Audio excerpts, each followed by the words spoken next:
Boa noite, pessoal. Tudo bem? Vamos começar o nosso estudo fazendo a prece, rogando a Deus e a Jesus que possamos aproveitar os momentos de esclarecimento, que tenhamos discernimento para aproveitar o nosso tempo, que possamos colocar em prática. Pai nosso que estais nos céus, santificado seja o vosso nome. Venha a nós o vosso reino, seja feita a vossa vontade, assim na terra como no céu. O pão nosso de cada dia nos dai hoje. Perdoe as nossas dívidas, assim como perdoamos os nossos devedores. E não nos deixeis cair em tentação, mas livra-nos de todo o mal. Que assim seja. Graças a Deus e a Jesus.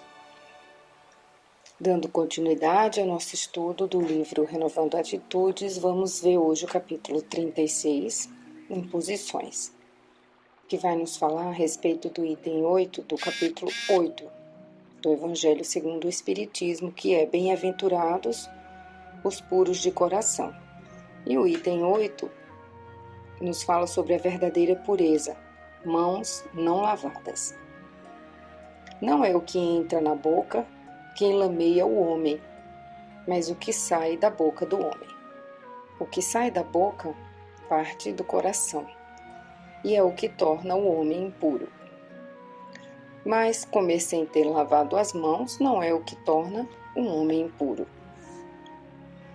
Os costumes de uma época refletem de tal maneira sobre os indivíduos que eles passam a vê-los primeiramente como normas sociais, depois como valores morais, culminando finalmente como ordens divinas. A liberdade de pensar e agir é um dos direitos mais sagrados do homem e, portanto, asas poderosas para o seu adiantamento espiritual. Liberdade da qual ele nunca deverá abrir mão, em hipótese alguma. Pessoas amarradas por normas opressoras mal podem respirar o ar de suas próprias ideias e mal podem se locomover para o crescimento interior, porque aspirações são anuladas, gestos são vigiados, anseios são negados constantemente.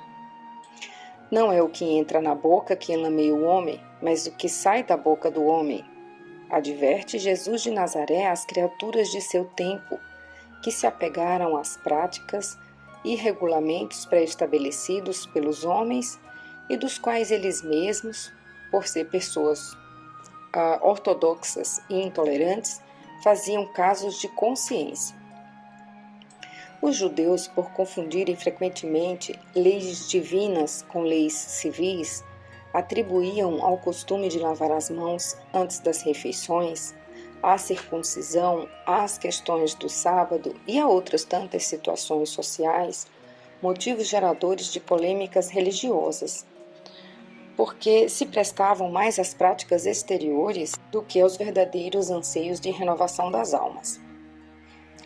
As pessoas de bem, no início do século, declaravam que os senhores dignos e respeitáveis deveriam somente sair à rua de chapéu, paletó e gravata, bem como as honradas senhoras de forma alguma andariam desacompanhadas da família, devendo vestir também toda uma toalete impecável com imprescindíveis luvas, chapéus, leques e lenços perfumados, como elementos de bem se compor das elites da época.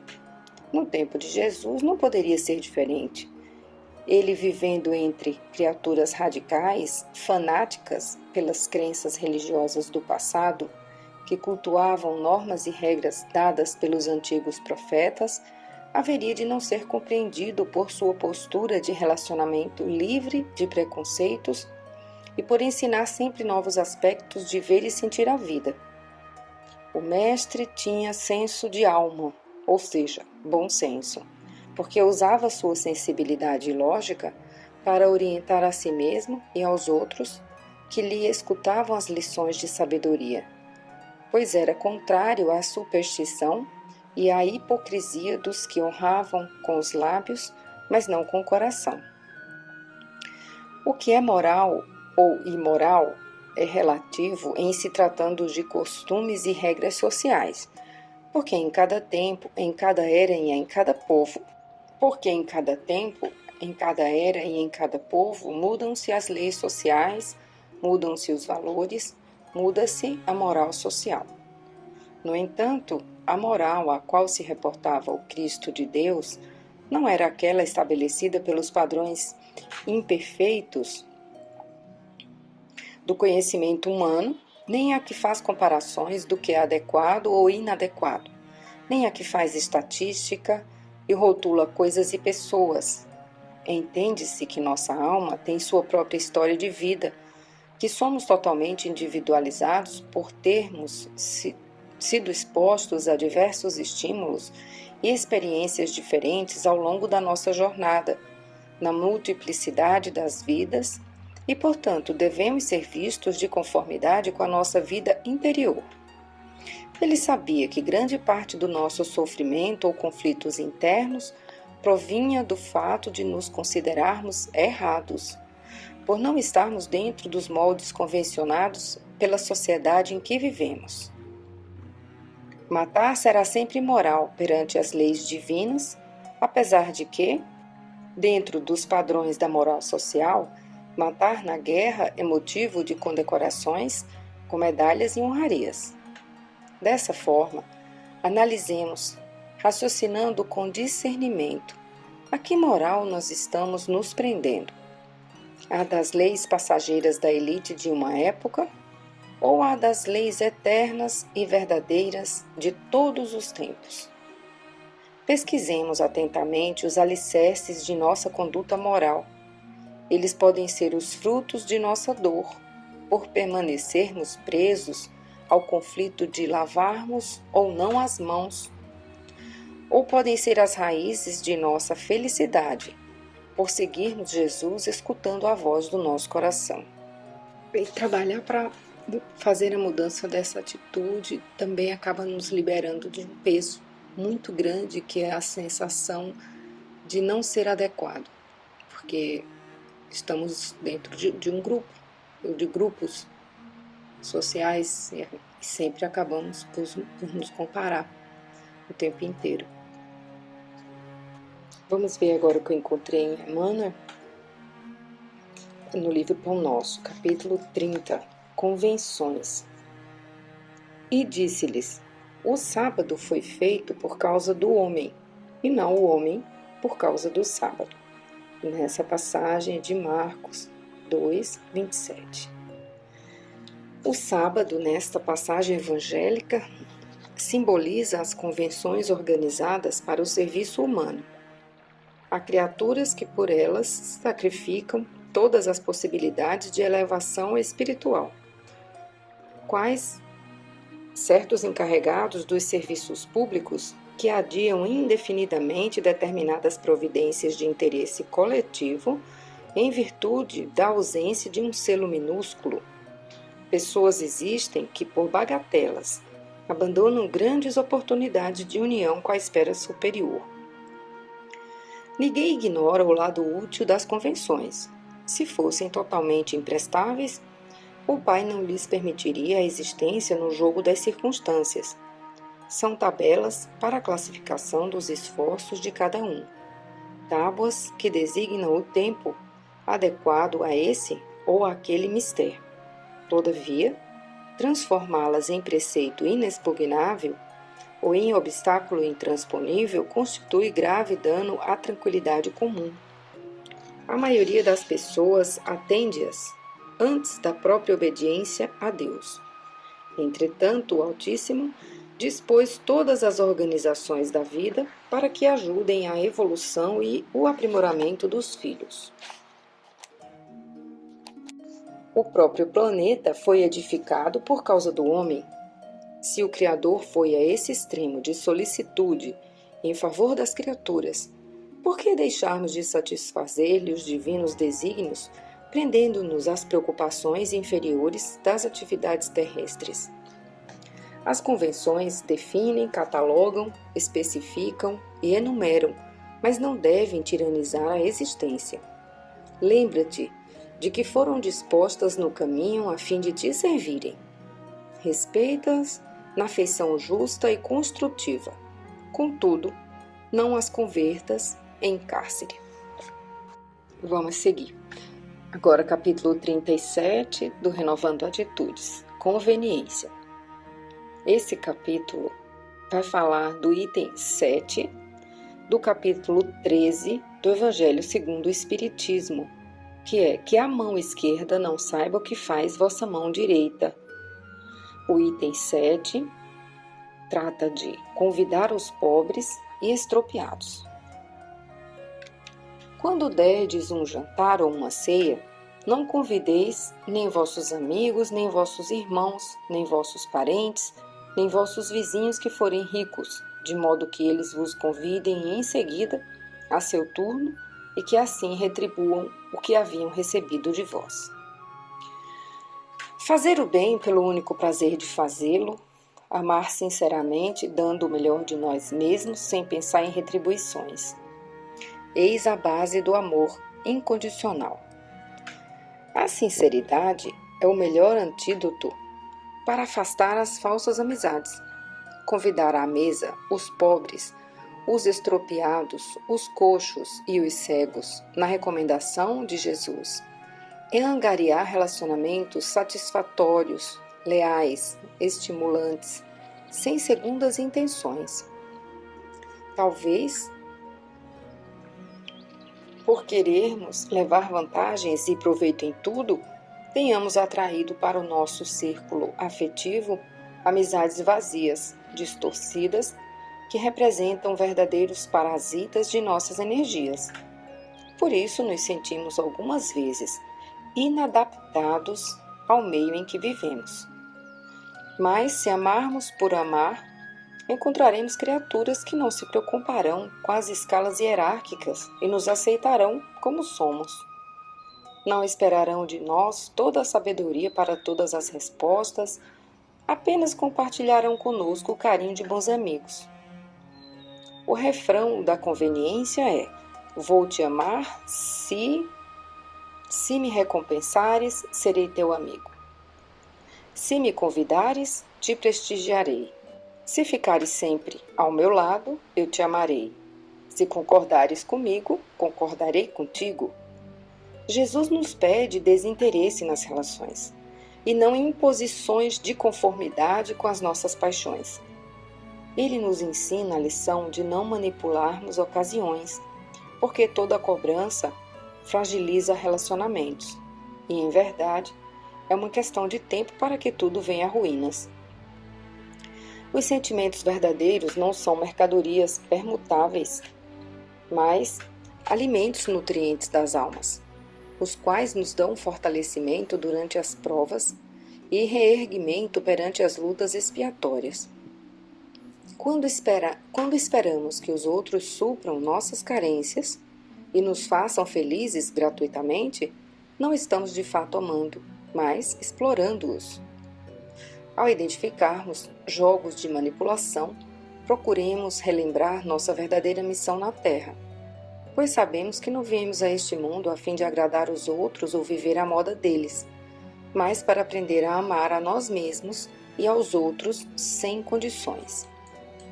Em muitas ocasiões, fundimos nossos sentimentos com os de outros seres, cônjuge, pais, filhos, amigos, irmãos, e perdemos nossas fronteiras individuais, por ser momentaneamente conveniente e cômodo. A partir daí, esperamos sempre retribuições deles, nossos amados, e sofreremos se eles não fizerem tudo como desejamos. Esquecemos de abrir o círculo da afetividade para outros seres e não percebemos o quanto é saudável e imensamente vitalizante essa postura. Continuamos a convidar à mesa somente aqueles com quem fazemos questão de compartilhar mútuos interesses. Embora de início não avaliemos o mal que essa atitude nos causa, é provável que soframos a solidão num amanhã bem próximo, pois os laços afetivos podem ser desfeitos pela morte física ou por separações outras. Por termos restringido esses vínculos afetivos, sentiremos certamente a tristeza de quem se acha só e abandonado como se tivesse perdido o chão. A observação dos jogos sociais dar-nos-á sempre uma real percepção de onde e quando existem encontros unicamente realizados para a busca de vantagens pessoais. E para que possamos promover autênticos encontros providos de sinceridade e boas intenções, é preciso sejamos primeiramente honestos com nós mesmos, para atrairmos as legítimas aproximações, através de nossos pensamentos e propósitos de franqueza. A vantagem dos relacionamentos sinceros é uma abertura de nossa afetividade em círculos cada vez maiores, que por sua vez edificarão uma atmosfera de carinho e lealdade em torno de nós mesmos, atraindo e induzindo criaturas francas e maduras a partilhar conosco toda uma existência no amor. E agora vamos ver em Emmanuel, no capítulo 31, com caridade. Todas as vossas coisas sejam feitas com caridade. É uma passagem de Paulo, 1 Coríntios 16, 14. Ainda existe muita gente que não entende outra caridade, além daquela que se veste de trajes humildes aos sábados ou domingos para repartir algum pão com os desfavorecidos da sorte, que aguarda calamidades públicas para manifestar-se, ou que lança apelos comovedores nos cartazes da imprensa. Não podemos discutir as intenções louváveis desse ou daquele grupo de pessoas. Contudo, cabe-nos reconhecer que o dom sublime é de sublime extensão. Paulo indica que a caridade, expressando o amor cristão, deve abranger todas as manifestações de nossa vida. Estender a mão e distribuir reconforto é iniciar a execução da virtude excelsa. Todas as potências do espírito, no entanto, devem ajustar-se ao preceito divino, porque há caridade em falar e ouvir, impedir e favorecer, esquecer e recordar. Tempo virá em que a boca, os ouvidos e os pés serão aliados das mãos fraternas nos serviços do bem supremo.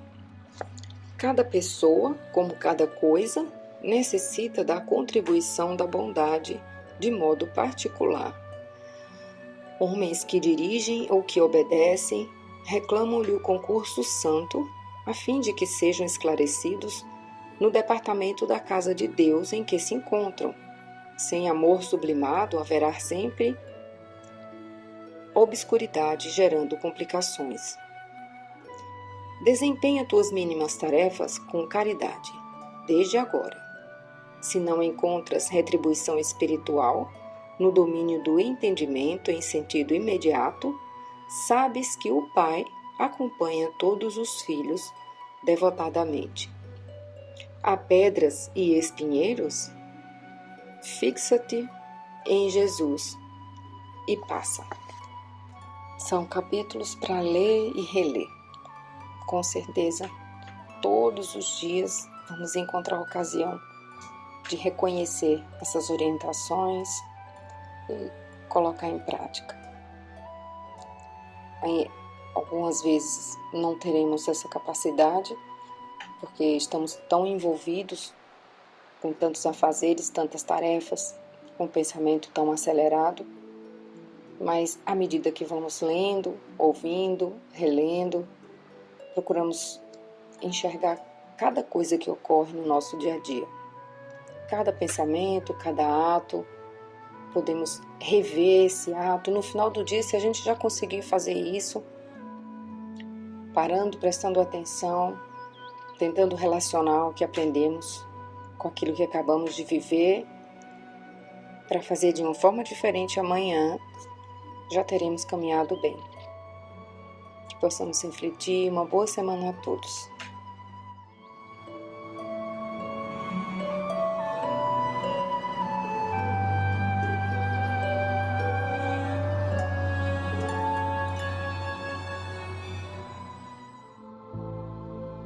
Boa noite a todos. Dando continuidade, então, ao nosso encontro desta noite, nós vamos buscar uma página no livro Ideal Espírita, de autores diversos, psicografado por Francisco Cândido Xavier. Mas nós vamos ver uma de André Luiz, Você Pode. Só o tema já é muito significativo, porque você pode, ele já afirma que nós temos condições. Que se estamos encarnados há um propósito. E esse propósito deve ser buscado com muito empenho. Nós temos condições. Muitas vezes não percebemos os nossos talentos, desprezamos oportunidades, não percebemos que poderíamos estar fazendo muito melhor do que estamos fazendo. E então, vivendo melhor, porque aquele que se empenha mais, aquele que ama mais, aquele que é mais atento ao que está no seu entorno, em todos os sentidos, ele vive melhor, ele se sente melhor. Então vamos ao texto. Carregando nos próprios ombros as aflições que fustigam a terra, o Senhor acreditou nas promessas de fidelidade que você lhe fez, enviando-lhe a caminho aqueles irmãos necessitados de mais amor. Nesse parágrafo nós já temos grandes ensinamentos. Sempre que nós retornamos ao palco da vida, nós participamos da busca de uma programação ideal para a nossa encarnação. Então, muito antes de aqui estarmos, tudo foi idealizado. Aquelas pessoas que se achegariam a nós já estava determinado, que são esses irmãos necessitados de mais amor. Então, tudo é idealizado do lado de lá, tudo é formatado de modo que, aqui estando, nós consigamos um aproveitamento mais intenso da nossa encarnação, para que a encarnação não se perca. Então, tudo é planejado. E planejado por quem? Por nós, quando temos condições de perceber as nossas necessidades, com o auxílio desses tantos espíritos que torcem por nós, vibram por nós, inclusive intercederam por nós na busca ali de soluções, de condições para que o plano da nossa encarnação se desse da melhor forma. São esses mesmos que nos aguardam, é a esses mesmos que nós prometemos que nos empenharíamos, que estaríamos aqui dispostos, porque afinal voltar ao palco da vida, reencarnar, é a grande oportunidade do recomeço. É a oportunidade que Deus nos dá. Estamos muitas vezes ali sofridos, sofrendo perseguições, assédios, ou devorados, corroídos pelo remorso. E Deus nos fala, você vai voltar, né?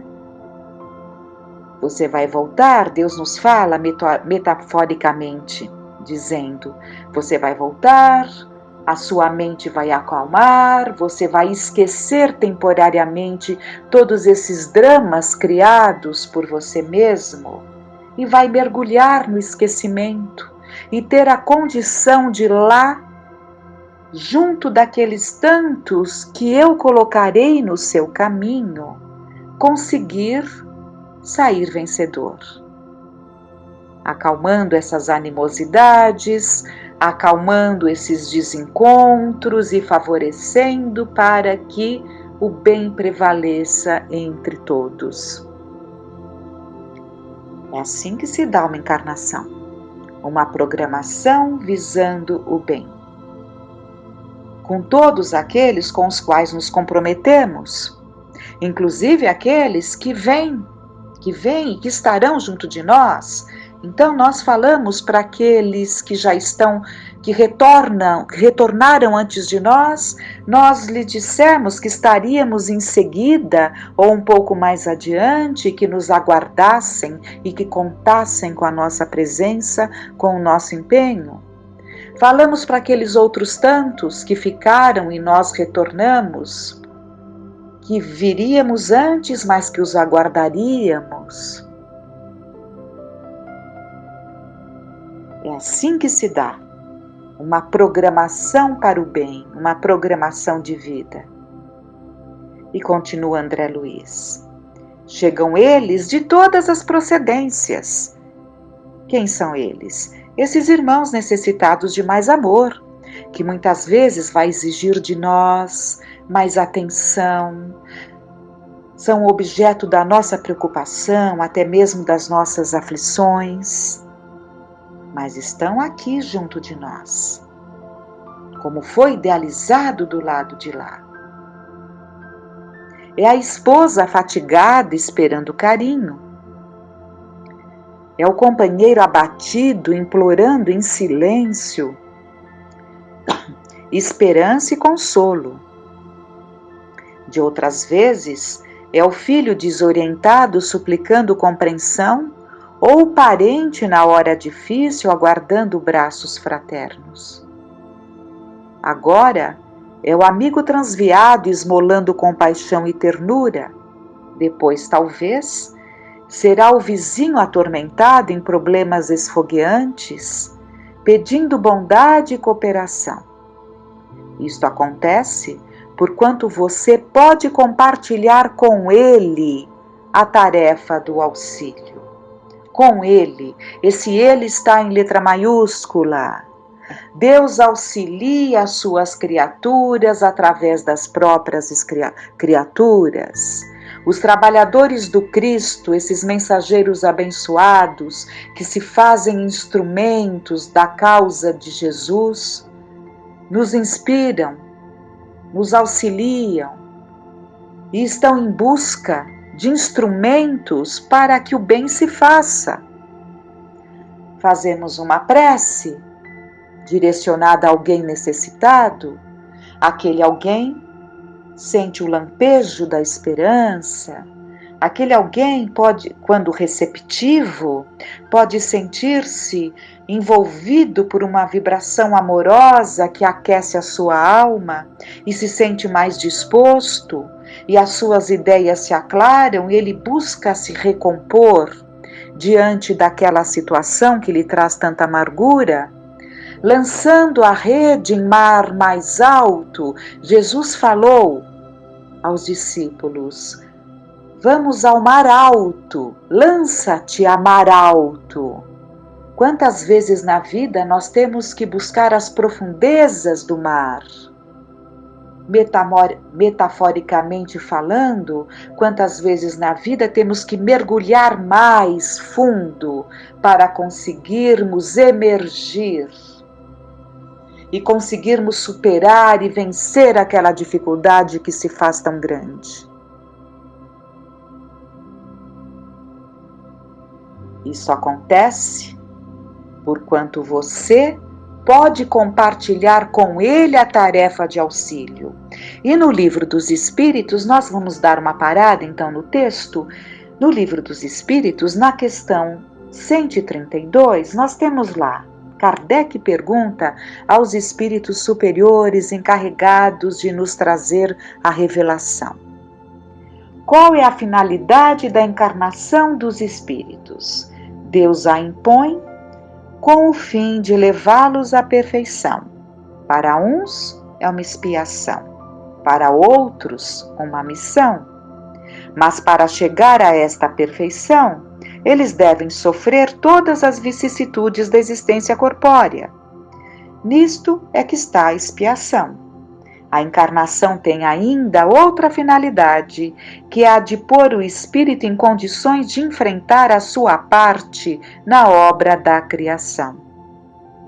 É para executá-la que ele toma um aparelho em cada mundo, em harmonia com a matéria essencial do mesmo, a fim de nele cumprir, daquele ponto de vista, as ordens de Deus, e desta maneira, concorrendo para a obra geral, também progredir.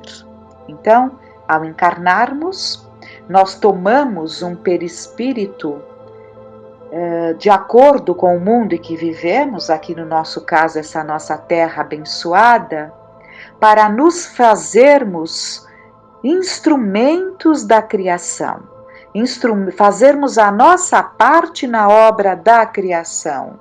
Esse é o convite, essa é a finalidade, além da feição de desafios, de expiações para refazermos a tarefa que mal fizemos em encarnações passadas, para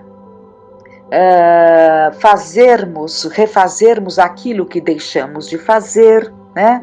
Então, tudo isso compõe a nossa encarnação, mas também fazermos a nossa parte na obra da criação. Muito importante. Por isso que foi dito, isso acontece porque você pode compartilhar com ele a tarefa do auxílio. Não desdenhe deste modo apoiar o bem. Acendamos a luz onde as trevas se adensem. Articulemos tolerância ao pé da agressividade. Envolvamos as farpas da cólera em algodão de brandura. Conduzamos a paz por fonte viva sobre a discórdia, toda vez que a discórdia se faça incêndio destruidor. Então é importante que entendamos que estamos aqui a trabalho. Não estamos aqui em férias. Estamos aqui a trabalho e é preciso que estejamos afeitos ao trabalho, atentos ao trabalho, com a condição de observarmos o nosso entorno, com a condição de permitirmos que o amor se expanda. A nossa mente, o nosso cérebro, entendamos, é o espírito que atua. O materialista, ele vê o corpo, ele vê o cérebro, porque ele vê a vida apenas no campo material. Mas nós conseguimos transcender e nos sentimos espíritos. E sabemos que há muito além deste corpo. Esse corpo é apenas um instrumento que vai mudando de acordo com os mundos que vivemos, de acordo com o nosso padrão vibratório.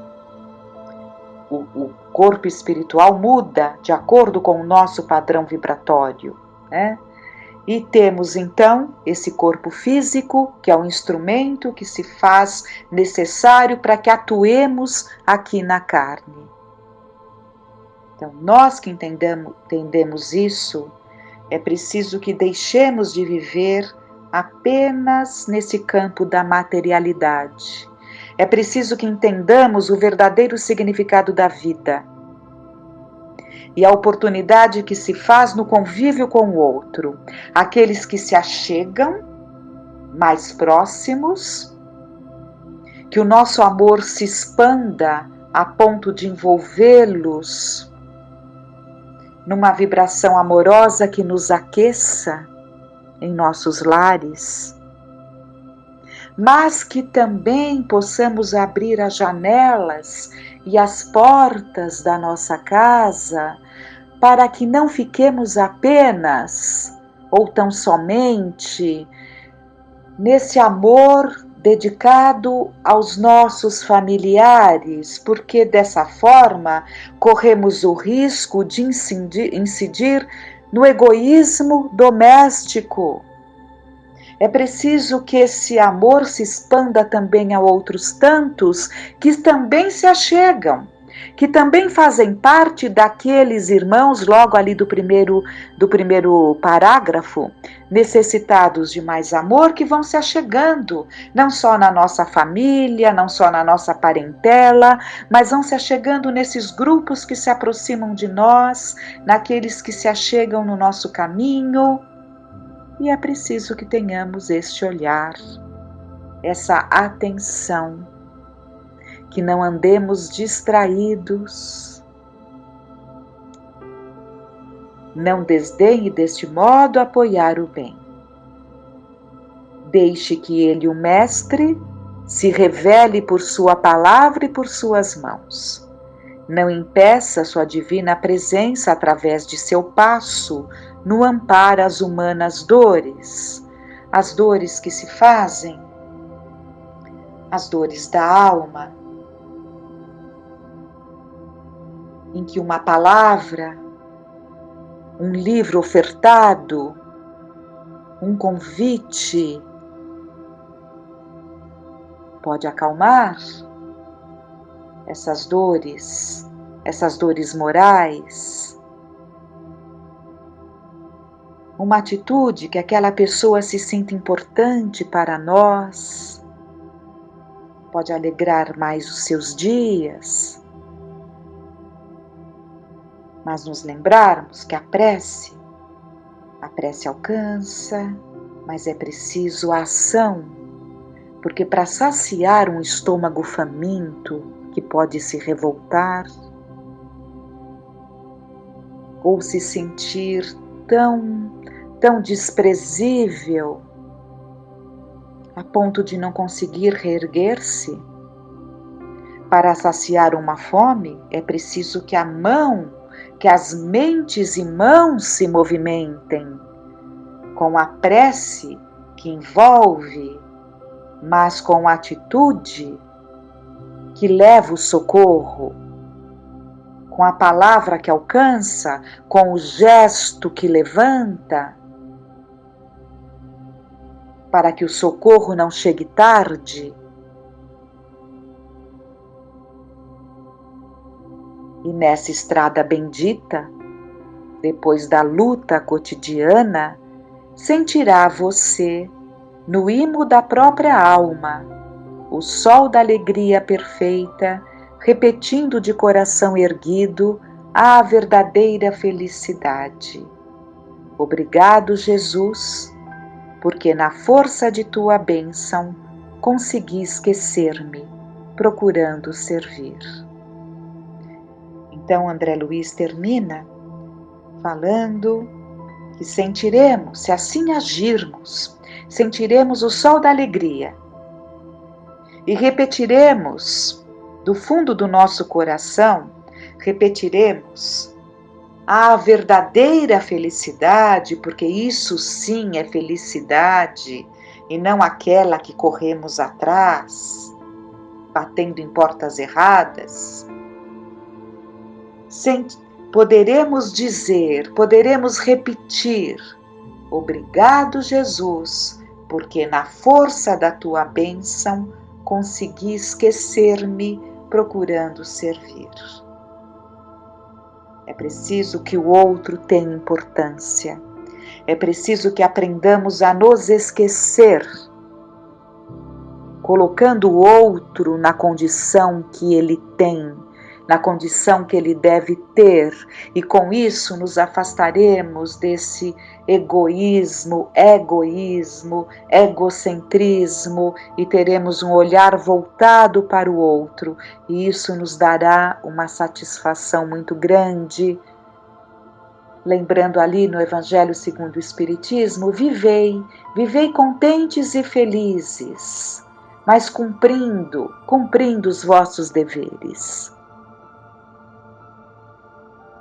Então, é justamente o cumprimento desses deveres que fará com que vivamos contentes e felizes, mas esse contente, não dessa alegria fugidia, esse contente que é a satisfação de estar sendo útil, servindo. Como Jesus nos disse, deixou ali os seus ensinamentos: vim para servir. Percebamos, então, a importância desses ensinamentos e com muita gratidão no coração, nos auxilie, Pai, nos auxilie a fazermos dos nossos dias tempos melhores. Só o amor trará as mudanças necessárias. Tenhamos uma noite de paz.